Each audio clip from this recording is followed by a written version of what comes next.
Here in the slide, I listed some contents that today we will discuss them. Forms of planning and also decision making, finding the best alternatives, and also problem solving and organizing, creating a unified systems, staffing and getting and keeping the right people, leadership, and also comparison of leadership in management. The first topic here is forms of planning. That how to form a plan. We will discuss this. As I mentioned before, that planning is the first managerial function and is setting the organization vision, goals, and also objectives. And also we said that executives find planning to be their most valuable tool. And also we said that planning is a continuous process of plan that worked yesterday may not be useful in today's markets, and we should bring changes in our plan. Here in this slide, I mentioned a question that how can we get to our goal from here? You know, when we start our business first, when we start our company or build a business either offline or online, we should plan our budget, our resources, and also our staff, human resources. So first of all, we should find answer for this question, that how can we get to our goal from here? And this is the best question that explain the forms of planning, and also this is the best question that explain the need of planning. Answering this question is often the most important part of planning, and we said that it takes 4 forms. And if you want to forms plan, this plan takes 4 forms. The one is strategic for planning, the second is tactical planning, and the third is operational planning, and the fourth is contingency planning. Do you have information about these 4? Have you ever heard the names of tactical planning and also contingency planning and 2 other kinds of planning?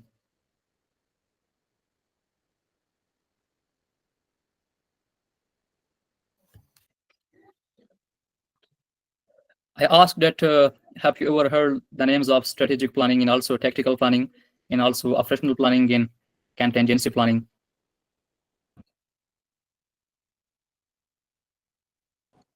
No, sir. So we will discuss these 4 forms of planning in the coming slides. That I said that we have 4 forms of planning. The first one is strategic planning.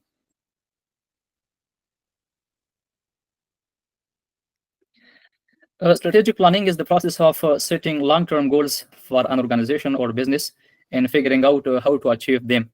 Or in other words, strategic planning should answer this question: where are we now, and also where do we want to go, and how will we get there, and what resources do we need?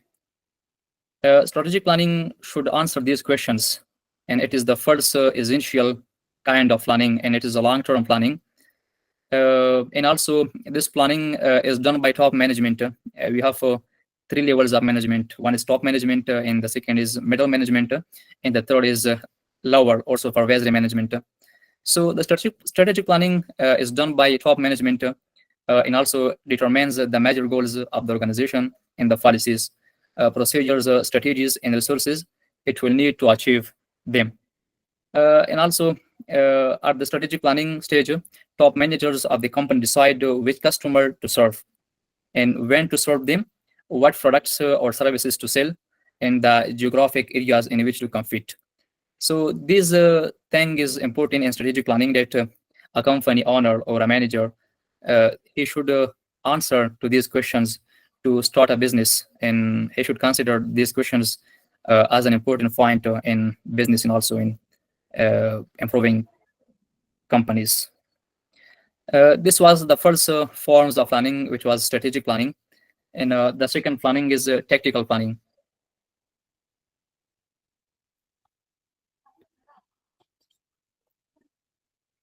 Tactical planning is the process of figuring out the short-term actions and steps needed to carry out the strategic plan.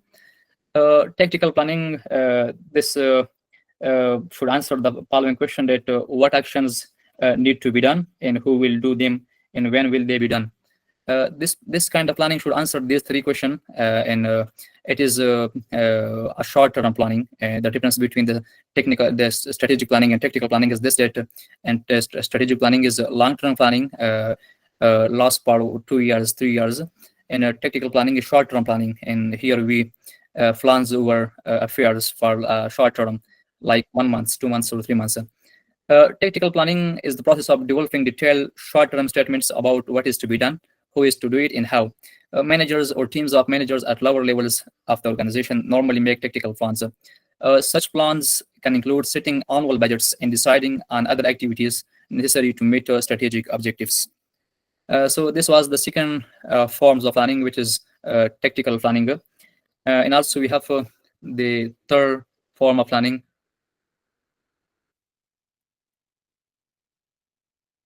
which is operational planning.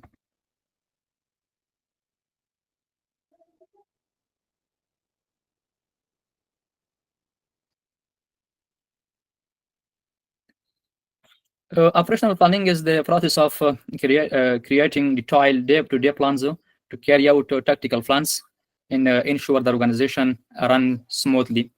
And also, this operational planning should answer the following question: that what tasks need to be done today, this week, or this month, and who is responsible for each task, and what resource do we need. So operational planning should answer these three questions, and this is day-to-day planning. Operational planning is the process of setting work standards and schedules necessary to implement the company's tactical objectives. Whereas strategic planning looks at the organization as a whole, operational planning focuses on specific supervisors, department managers, and individual employees. The operational plan is the department manager's tool for daily and weekly operations. So this was the third form of planning, which is operational planning. And also we said that we forms planning in 4 categories. The first was strategic planning, the second was tactical planning, the third was operational planning. Here we have contingency planning. Before from the explanation, I want to ask a question. Have you heard sometime that most people say that we have plan A and plan B?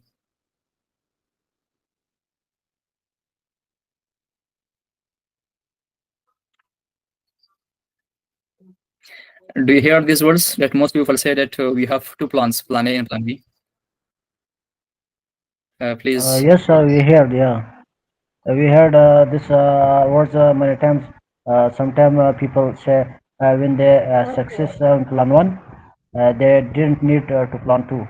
When they fail in plan 1, they should have plan 2 or second plan to start that one. Thank you. Thank you so much. Anyone want to say something? I'm also here this plan in bracket, plan A, plan B, and plan C. When the plan A not working, they're going for plan B. When the plan B not working, they're going for plan C. Thank you. Very good. So contingency planning, that is the 4 forms of planning. That is very important, and here we explain this thing that I asked. Contingency planning is the process of preparing for unexpected events or emergencies that may disrupt your original plans.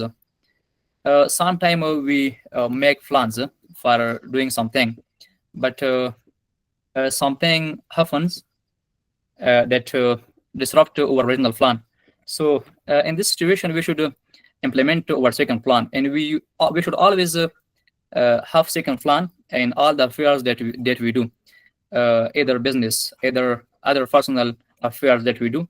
We should have 2 plans in case that first plan or A plan doesn't work. In this situation, we implement B plan or second plan. As I said, that contingency planning is the process of preparing for unexpected events. This planning is ahead for risks, problems, or crises. Sometimes we face with risks, sometimes we face with problems, and sometimes we face with crises. So we should have plan B with ourselves to activate that and use that for our profit and also for for our well-being.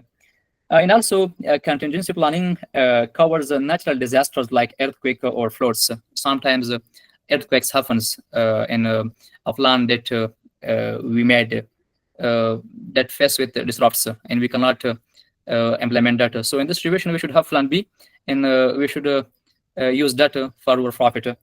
And also floods, it's also a natural disasters, and it disrupts our air plan. And also a financial crisis or loss of funding.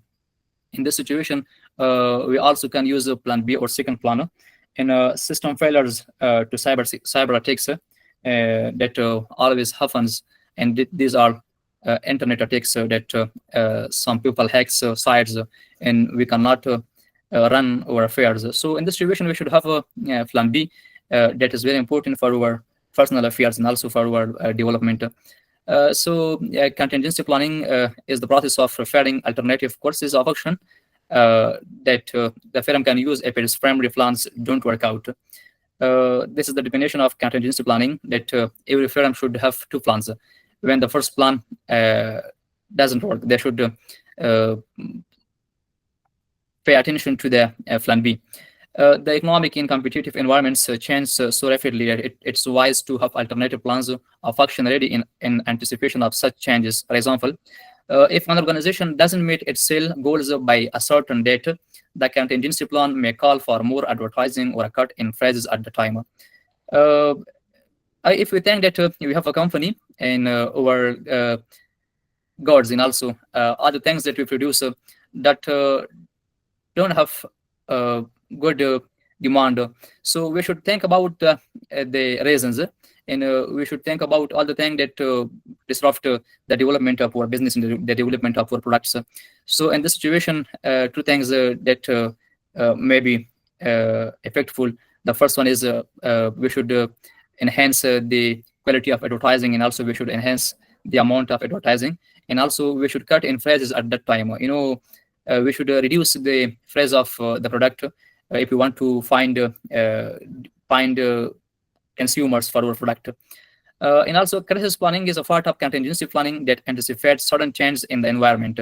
As I mentioned, that earthquake and also floods and also cyber security attacks, these things are also crisis planning, and crisis planning is a part of contingency planning.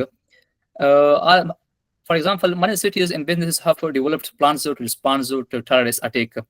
As an better that most companies and most businesses, they consider terrorist attacks, and also, as I mentioned before, that environmental effects also important. But terrorist attacks is also an external factor that can have a negative impact on our business and also our organization.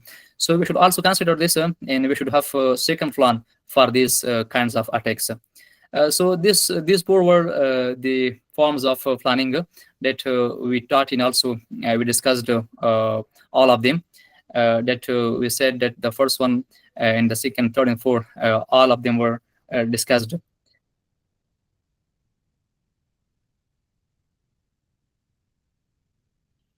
Who has questions about the four planning?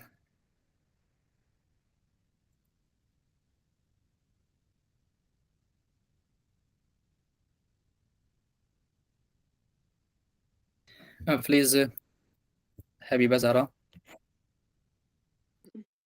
Thank you, sir. So, first of all, I want to ask that which one is the most crucial if we have in our management, or if we have in our policy? So the strategical plan or tactical plan? And also the other question is, I think that contingency planning a little bit related to tactical plan, because in tactical plan we say you said that, or you explained that it is like a short-term plan, and I think that it would be a little bit related to each other, because in contingency planning, so sudden a plan would change, and how it influenced the planning in our company. Thank you so much. We discussed four of them, all of them that forms planning. The first one was the strategic plan, and it is the base of planning. First of all, we should think long term, and for long term thinking, we should make a strategic plan. And also, everyone has its own advantages, and all of them are important because we discuss here. We have much more kinds of plannings, but these four were very important that I discussed here. And the second question was about that the contingency planning is related to tactical planning. Contingency planning is an emergency plan that something that unexpected happen during our job, during our works, and during our working days. And tactical planning is short-term plan, and we consider at the start of the a project or the start of the business. But the contingency planning is unexpected, and sometimes it occurs, always not. Please. Also, sir, how it would be hazardous when we would be in in a strategical plan. So you said that it's a long-term planning, and it may contain for 2 or up to 3 years, like that. So if we face with a crisis, if we face with boycott, so how we can manage and control and how we can keep calm our our company, our employees in that situation. So what is your suggestion if we go with a tactical planning or with a contingency planning? As I mentioned before, that contingency planning is unexpected, and we cannot predict that something unexpected will happen. But tactical planning, we should consider, we should pay our attention at the start to this, because we have 2 kinds of goals, and also we have 2 kinds of objectives, and also we have 2 kinds of plans. The one is long-term plans, and the second is short-term plans. Long-term plans are short-term plans are tactical plan, and long-term plans are strategic plans. And contingency plan that are unexpected, and these are the last when we don't have other ways. So we try to build another, make another plan for this situation. Okay, sir. Thank you.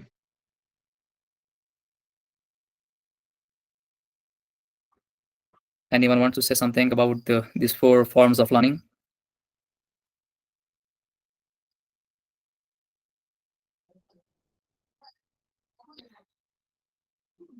So let's keep going.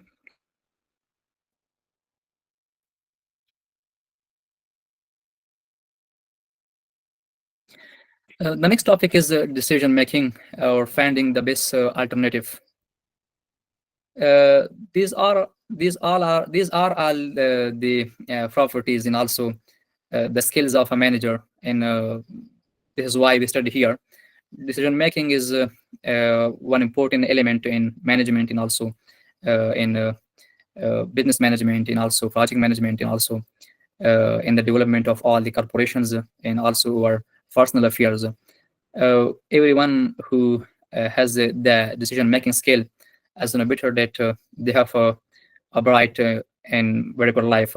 So decision making is a big skill for success of an organization or a company. What is decision making?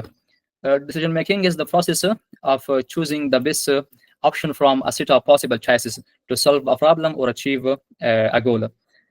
Sometimes we face with 2 or more options, and it is really hard to choose one of them. So you should prefer one up that has more advantage to you, and also to your staff, and also to your company. As a manager, you should consider all the options. You should pay your attention. You should study the negative and positive sides, pluses and minuses of the both or all options, and then you should choose one of them that is very beneficial for you and for your organization. Planning and all the other management functions require decision making. Decision making is choosing among 2 or more alternatives, which sounds easier than it is.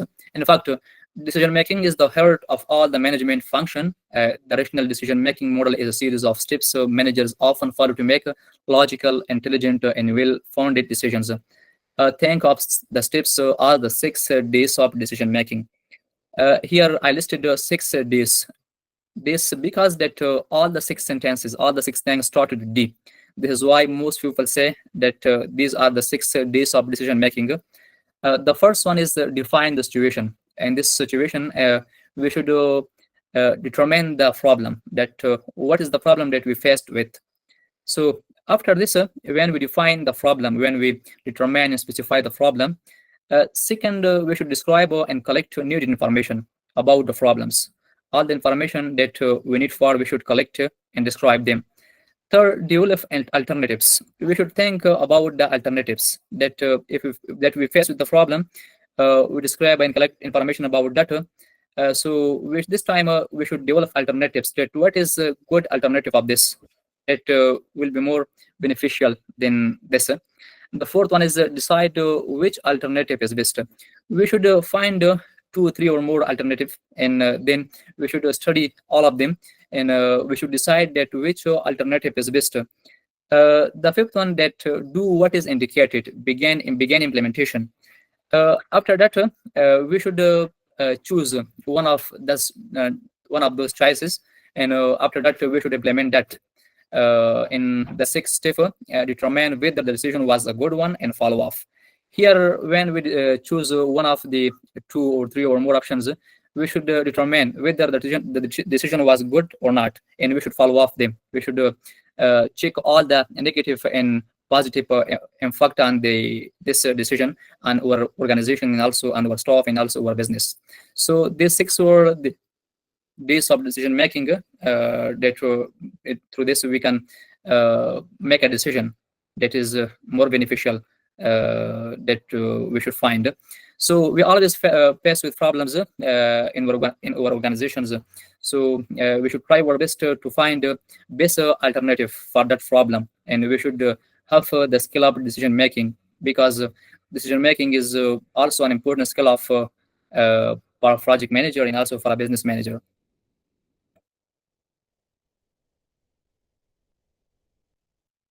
So let's go to the next slide.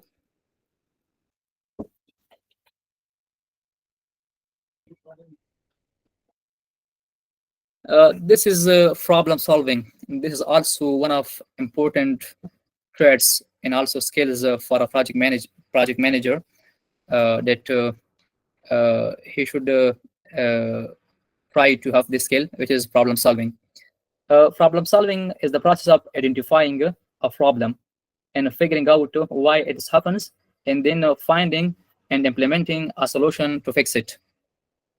So problem solving is less formal than decision making, and usually calls for quicker action to resolve everyday issues. Here in problem solving, we try our best to solve a problem. We face with a problem, we try to solve a problem. If the problem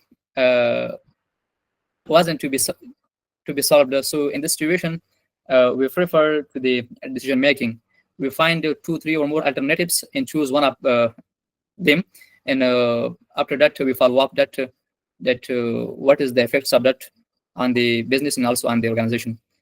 Both the decision making and problem solving call for a lot of judgment. Problem solving teams are 2 more workers assigned to solve a specific problem. Every organization, every administration, every company, they assign 2 or more people to solve problems that occurs during their job and during their working hours.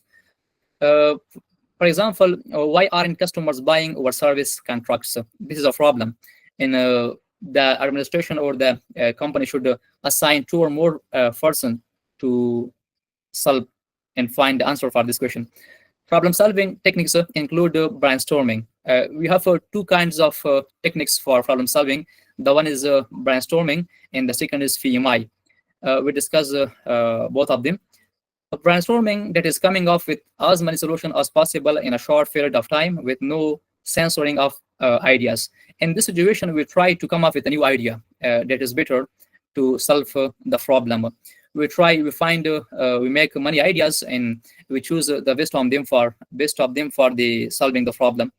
And another technique is called VMI, or this listing all the pluses for a solution in one column, all the minuses in another, and the implications in the third. The idea is to make sure the pluses exceed the minuses. In this situation, we collect all the pluses in one column, minuses in this another column, and also we collect the implication in the third, and we evaluate them that what exceeds pluses, minuses, and implications. So if the pluses is more than minuses, this time we try to solve the problem by this technique, which is FEMI. The next lecture is organizing, creating a unified system. The next slide.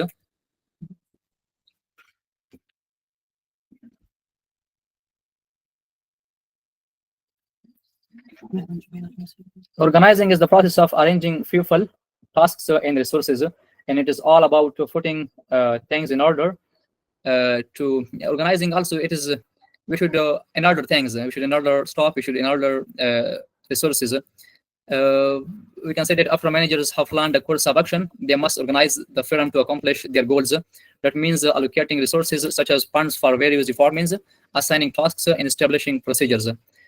These are the aspects of organizing that the manager should organize the staff, organize the departments, assign tasks to everyone, and establish procedures. The next topic is levels of management. As I mentioned before, that we have three kinds of management. The one is top, and the one is middle, and the last one is supervisory. And here we discuss three of them.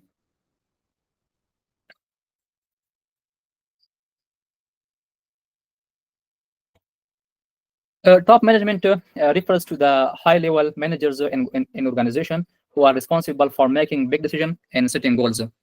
And it is the high level of management. Top management is the highest level of management.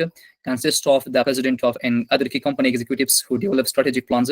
Job titles and abbreviations you are likely to see often are Chief Executive Officer, CEO. We always, most time we hear this CEO, which is which has the role of president of a company or a corporation, and also or organization, and also Chief Operating Officer, COO. That we most time we don't hear the CEO because in Afghanistan all the affairs related to CEO and most affairs they do by himself. Chief Financial Officer, CFO, and also Chief Information Officer, CIO. But in some companies, Chief Knowledge Officer, CKO, and the CEO is often also the president of the firm and is responsible for all type level decision. In Afghanistan, we have just most time that we hear CEO words that is the president and that is the head of the company or organization. This was the top management, and this was the top management level that we discuss some levels of managers. The second part is middle management. Middle management includes general managers. They are between the supervisory or lower management and also top management, and they include general managers, division managers, in branch and plant managers. In college, deans and department heads. We always hear the words deans and department heads in universities. They are the part of middle management who are responsible for tactical planning and controlling. Many firms have eliminated some middle managers through downsizing and have given their remaining managers more employees to supervise. Most organizations they don't want to have a recruit to have a large number of staff, and they try just to downsize the numbers of employees. Nonetheless, middle managers are still considered very important to most firms. Most firms that are not at top level, they always prefer middle managers. The third part is supervisory management, or the lower level of management. Supervisory management includes those directly responsible for supervising workers and evaluating their daily performance. They are often known as first-line managers or supervisors because they are the first level above workers. This is the first management position you are most likely to acquire after college. After the college, when we graduate, the first position that most people get, that is supervisory management, and then they promote step by step and gradually. And supervisory management is the lower management, and most organization, most companies, and most administration, they prefer to recruit freshly graduate students in this position, the supervisory management position.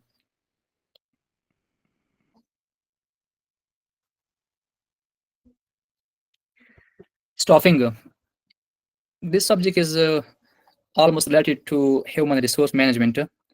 in staffing, getting and keeping the right people. Staffing is recruiting, hiring, motivating, and retaining the best people available to accomplish the company's objectives. Every administration needs for staff, and they should recruit and hire staff for their affairs to run smoothly. Today's staffing is critical, especially in the internet and high-tech areas.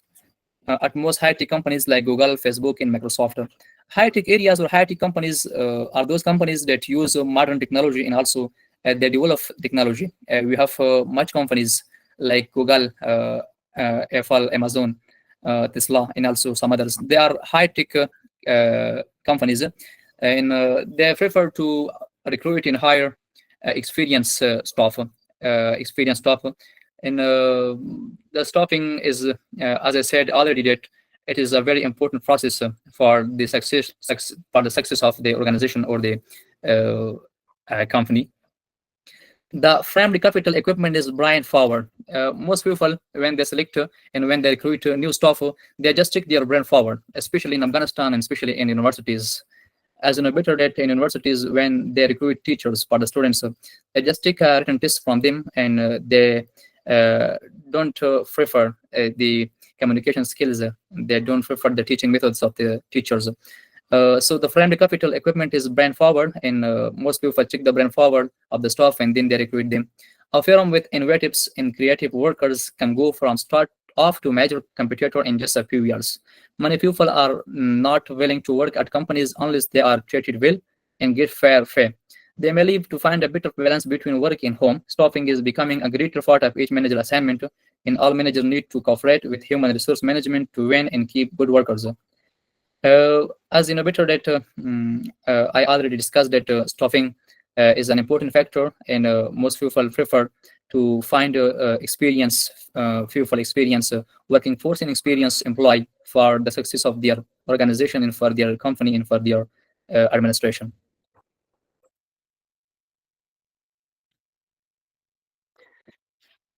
So it was the end of the management.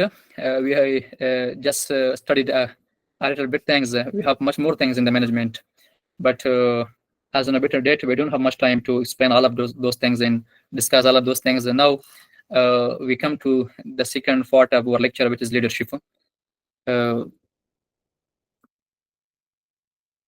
What is leadership? And have you heard this word? Please, Habiba, Zara. Thank you, sir. So, of course, when we starting business, so it is commonly a concept that we hear management and leadership. So, in my point of view, so leadership is the capability or ability of a person or a group of people that influence and especially guide the organization and actually the society. So, it is really commonly in we can say that in the society that going to be like a guidance, especially in the governmental strategical. So it is really important that a person that engaged in a strategical area. So it is really common that that be a good leader. Because the people forward see that how they lead and especially manage the first by their voice and after that by their actions. Exactly, brilliant, very well. Anyone want to say something about the leadership?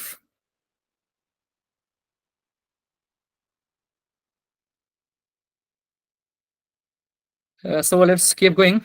What is the leadership? Leadership is the ability of an individual or a group of people to influence and guide followers or members of an organization, society, or team. One person might be a good manager but not a good leader. Another might be a good leader without being a good manager. Managers strive to produce order and stability, whereas leaders embrace and manage change. Leadership is creating a vision for others to follow, establishing corporate values and ethics, transforming the way the organization does business in order to improve its effectiveness and efficiency. Good leaders motivate workers and create the environment for them to motivate themselves. Leadership, this is the most important traits that if we want to success in our life, we should find all the traits that are important for leadership. So as you know that we discussed about the management, and we said that every person might be one person might be a good manager but not a good leader, and someone might be a good leader but not a good manager.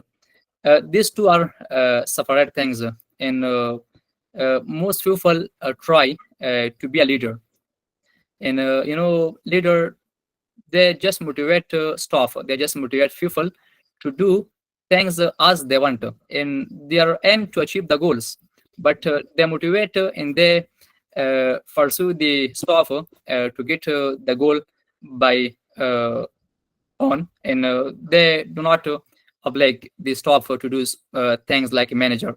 Manager is show the all the activities that you should do, and they do that, and you compulsory, you should do that compulsory. If you don't do that, they don't give you the award, and also the and the thing that you are working for.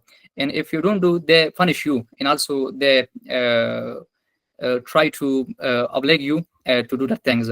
So leadership and leader just try to do things on the staff by motivating, by leading, and also by letting them do works by own and by own nature.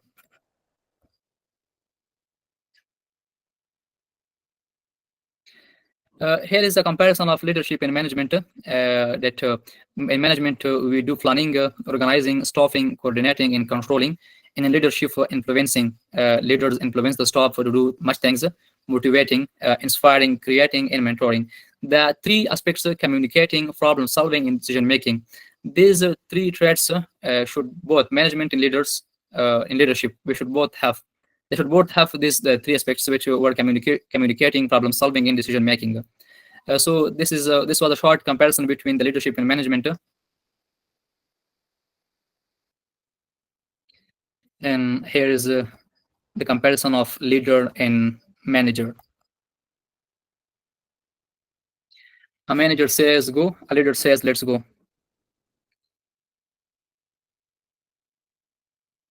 Who can explain this? A manager say go, and a leader say let's go. Please go ahead.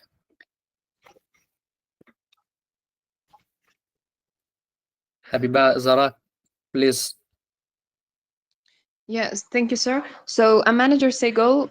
So it's just like we can say that a leader is an axis, a manager is an axis of a circle. But I think that a leader is a border of a circle. So if we think that if we look toward this saying, so it's like that a manager planning, controlling, making strategy, making tactic. So all these things that can just like a saying and just like a monitoring or controlling. But a leader takes this words, let's go, in action, that I'm with you and we can go through this way together. So it shows the patient, it shows the actually the motivating and the expression facially or physically of a leader. So it's my opinion about these words.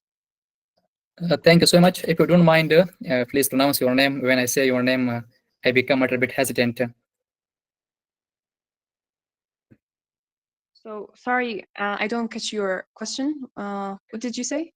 I said that if you don't mind, please pronounce your name. So actually, it's not my name. So this is my not my email. So I actually had internet connection before this yesterday night and these things. So I just come with my mom name. So my name is Marwa. Marwa means What is this? So it is Habiba Zara. Habiba Zara. Exactly. Thank you so much for explanation. Thank you. Most welcome. A manager says go, a leader says let's go. When I was at university in the last semester, I had a subject which was about project management. And the lecturers, when said this expression, a manager says go, a leader says let's go, he gave an example to us, and I want to explain that in Pashto. زموږ استاد موږ ته ویل وی په پخوا وخت کې جهادي قومندان هغه به خپل عسکرو ته ویل چې راځي چې په ورځي، نو دې په دې چې وایي چې راځي چې په ورځو، نه به راځي چې په ورځي جنګ ته خپل نه وته. نو هغه لیډر نو، ښه لیډر باید د خپل سټاف نه مخکې. This is why we said that a manager says go, a leader says let's go. So a leader motivates staff at the time that he is in front line, and a manager's motivate staff, and also a manager try to motivate staff, but he is not in front line, and he is in the back line. So it was today's lecture, and I hope that you learn something new in this lecture, and it become beneficial to all of you. In the last part, we have 3 assignment questions.